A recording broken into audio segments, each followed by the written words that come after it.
আসসালামু আলাইকুম দর্শক, চলে এলাম নতুন একটি রেসিপি নিয়ে। আজকের রেসিপি তেঁতুলের টক। ফুচকা ও চটপটির স্বাদের অনেক অংশ নির্ভর করে এই তেঁতুলের টকের উপরে। তাই সারা বছর ধরে এই তেঁতুলের টকটি কী করে সংরক্ষণ করে রাখতে পারবেন সেটার রেসিপি নিয়ে আজকে চলে এলাম।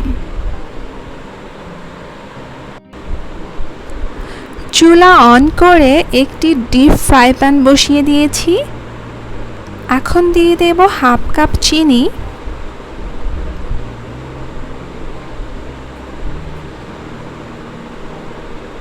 এক চা চামচ chilli flakes,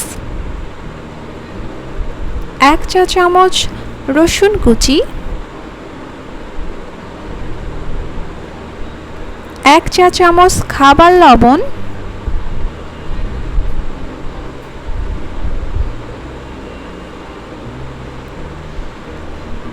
1/3 cup white vinegar.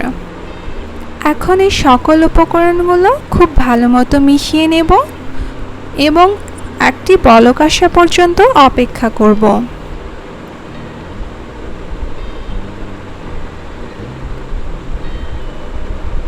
এখন দিয়ে দেব 1 পিঞ্চ ফুড কালার। এই ফুড কালারটি একদমই অপশনাল, আপনারা চাইলে স্কিপ করতে পারেন, তবে এটি দিলে তেঁতুলের টকের রঙটা অনেক সুন্দর আসে।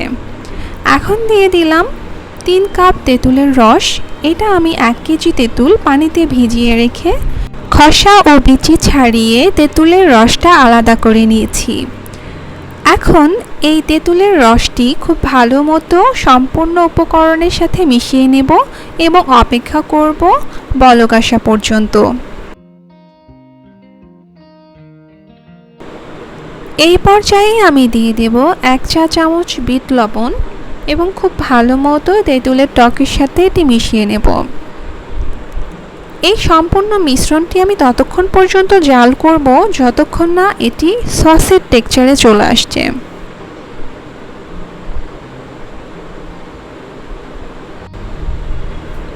আমার কাছে এই পর্যায়ে তেঁতুলের টকের টেক্সচারটা একদম পারফেক্ট মনে হচ্ছে। আমি এখন এই তেঁতুলের টকটি একটি বোলে ঢেলে নিয়ে ঠান্ডা হবার জন্য রেখে দেব।